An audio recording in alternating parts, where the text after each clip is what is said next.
Hello, Keith Rucker here at VintageMachinery.org. Guys, today back working on our cane mill restorations. We have 2 cane mills. We've already done all the work that needs to be done to them except putting them all back together. And that's basically going to be the gist of this video, is getting these things assembled and do some adjusting and basically get them ready to go back to their customers. So glad to have this done.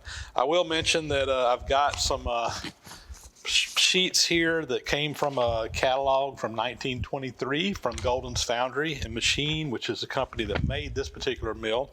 And it has information about the mill as well as a parts diagram. I will probably be referring to that as I go through this. This is a scan of an original catalog that is up on my website at VintageMachinery.org. So if you've got some of these mills and interested in looking at the historical documents, we have scanned copies up there that you can go download off the VintageMachinery.org website. So without further ado, we're going to get into it. As I had mentioned previously, we painted these castings red. The reason we did is Golden's, that's what they painted these. In fact, you can see here in the catalog, they called this the red mill. And they actually had 3 different basic types or models of these mills. The red ones were the most common. They also had a blue mill and I think a black mill, if I remember right. One of them was for export. One of them, I think, was more of a heavy-duty type mill, a little bit different model than this one, if I remember right. I may not be exactly right, but the red mills are the most common one, and they were originally painted red when they left the foundry, or the Golden's factory back in the day. So we have trying to keep original and true to nature with these, so we did paint everything this red color. The documentation that I've been able to find is that it was kind of a darker red color, and this is about as dark of a red as I could easily find, so that's what we went with. All right, without further ado, let's get in here and start putting these things back together.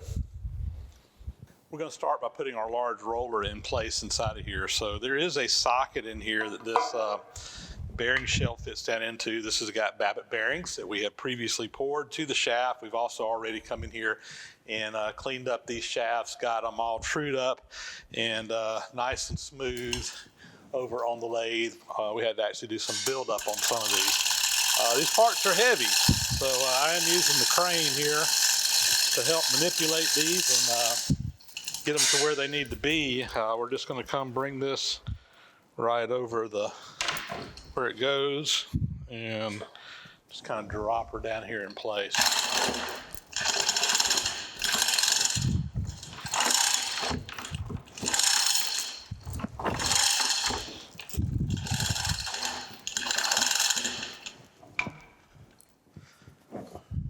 I'm going to get that up against the bearing in the back there, and we'll just drop it in place.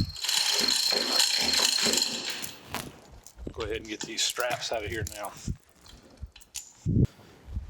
All right, that roller is in place. And like I said, it's up against that bearing shell.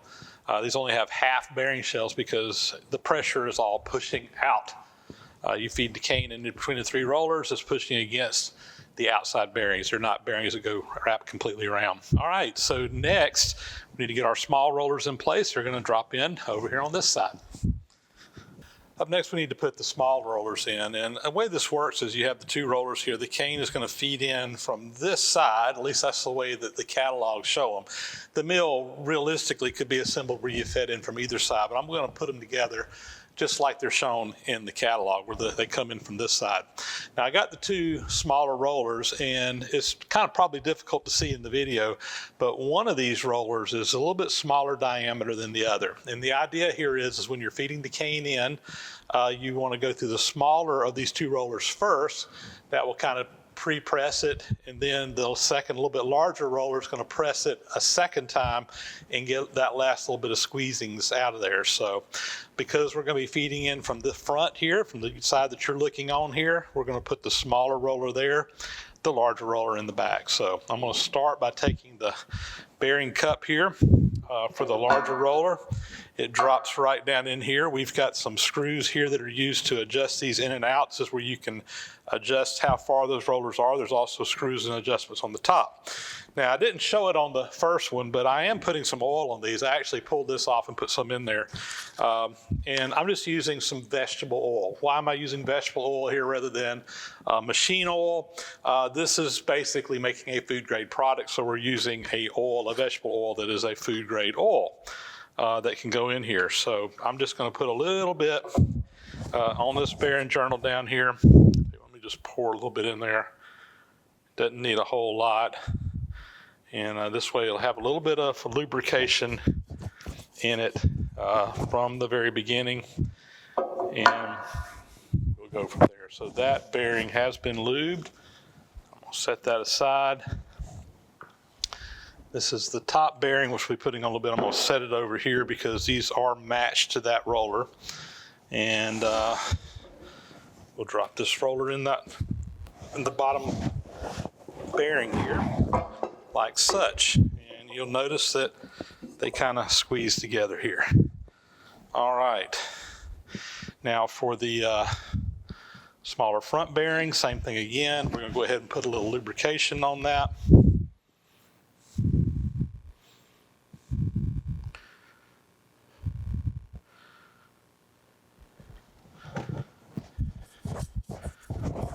Just enough oil to make sure it doesn't stick. We'll drop that one in. This will be the top bearing cap. I'll set it over there again by that one.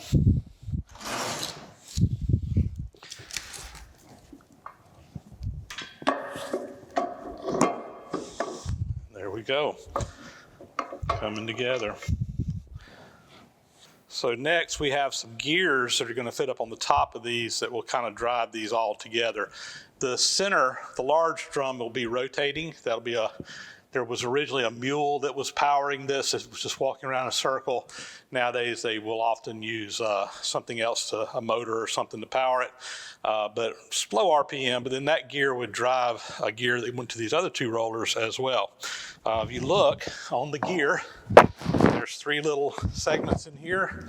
These match three segments on the top of this. They drop in there, and basically these just move one another. So I'm just going to go ahead and drop this in place like such. And we get the gears that go on top of these.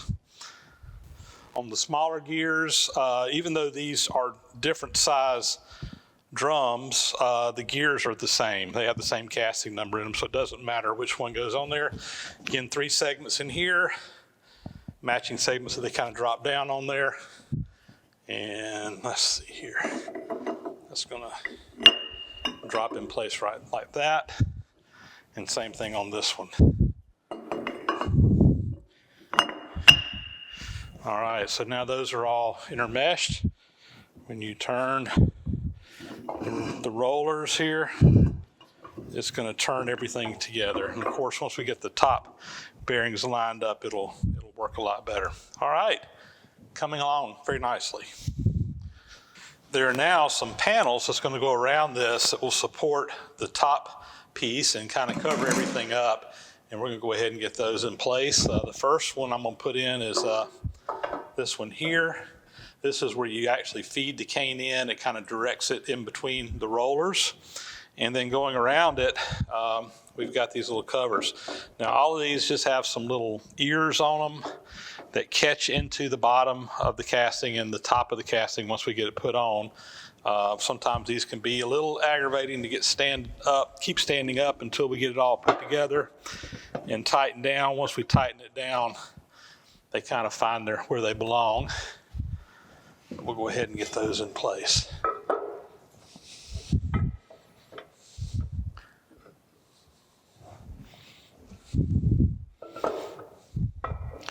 Like such.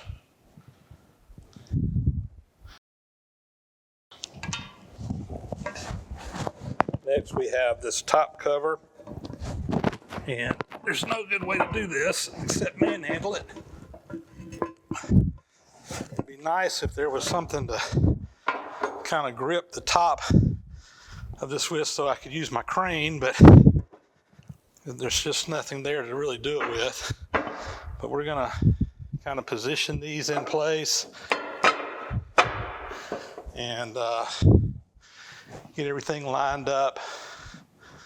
And this top should just kind of fall in place here. And I think it is. All right. I've got the top bearings here. I'm going to go ahead and put these in place as well. Like before, we'll put a little bit of oil on these just to kind of lube them up a little bit. This bearing block comes in here, and we can use this screw here to adjust that in and out to get it set. We'll do that in a bit. All these bearings were poured to the shafts that we're going against, and were scraped for fit.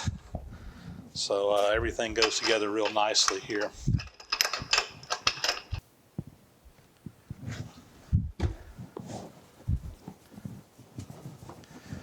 And then this one here just kind of wedges in here.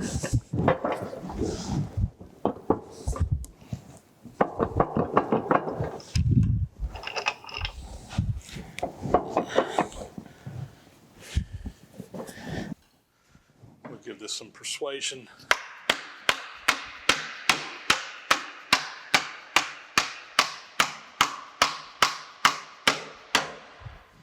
All right. Now I'm going to go ahead and bolt this thing together. We just got some long bolts that drop down through here, come through the bottom, and there's just a nut down there that tightens up to squeeze this thing together. And there's 4 of these around it. We'll go ahead and get all those put on, tightened up, and we're getting into short rows here.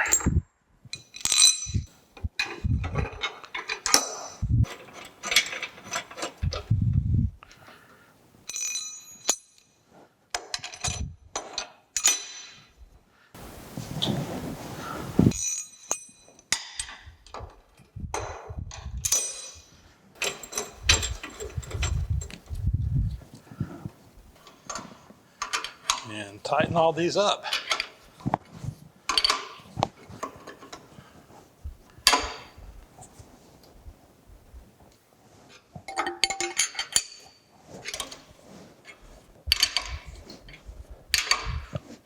All right, now for the moment of truth, I'm going to take this adjustable wrench and put up here on the top. I'm going to see if it'll turn. Oh yeah, look at there. So without too much effort. I mean, you know, these things are going to require a certain amount of effort to turn, obviously. But if you think about having a 20-foot long beam on the top of this with a mule walking around in a circle, no problem at all. All right, I need to get my gears lined up to drop my scraper in and put our walking beam on top, and I think we'll be done.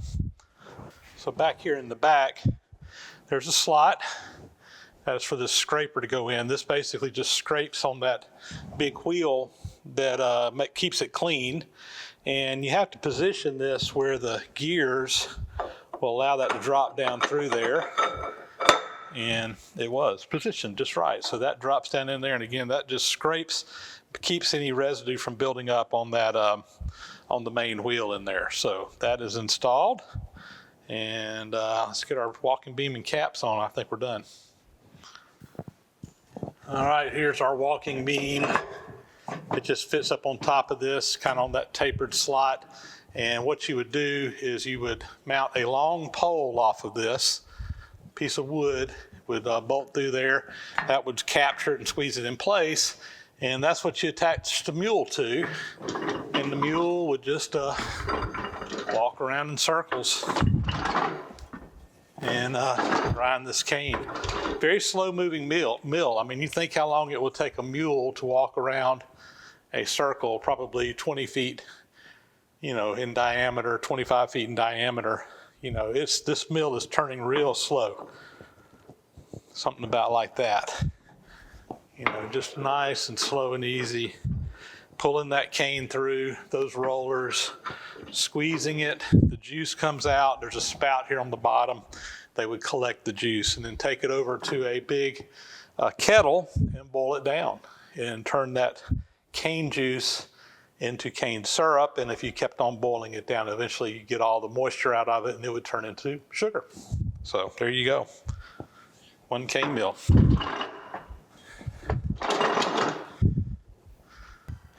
The last little piece of the puzzle is we got these lids that go on here, and we put a single screw in there, and you can kind of swing them open to oil those. Now, I don't have the right screws for these. I got those ordered. They should actually be in today, and I'll get those put on a little bit later date, but before these things go out. But I did want to kind of show you that. But with that, once we get those two screws in there, this mill is all finished and ready to go. Well, guys, happy with how this one turned out. I've got another one. This is a number 2 mill. I got a number 1 mill I've got to assemble. It's exactly the same as this one, just a little bit smaller.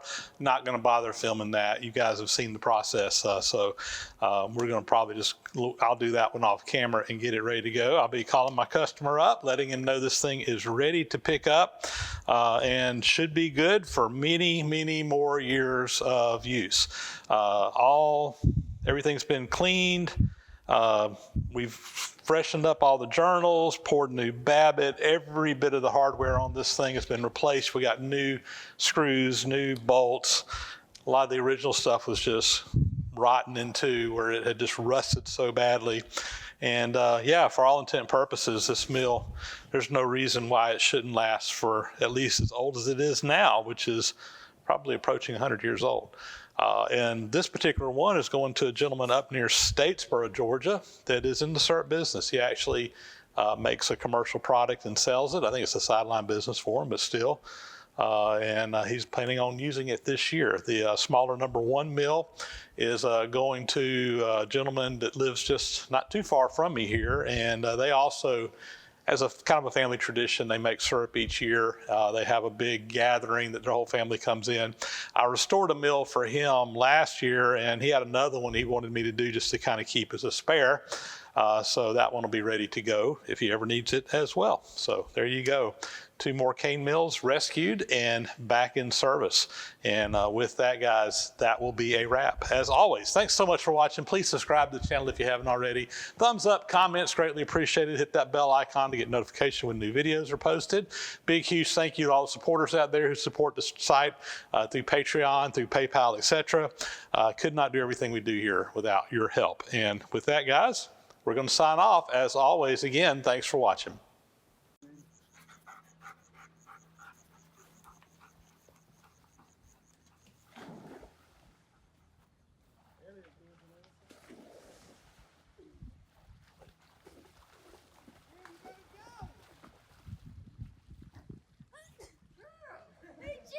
He cheated? What do you mean he cheated? He took the long route.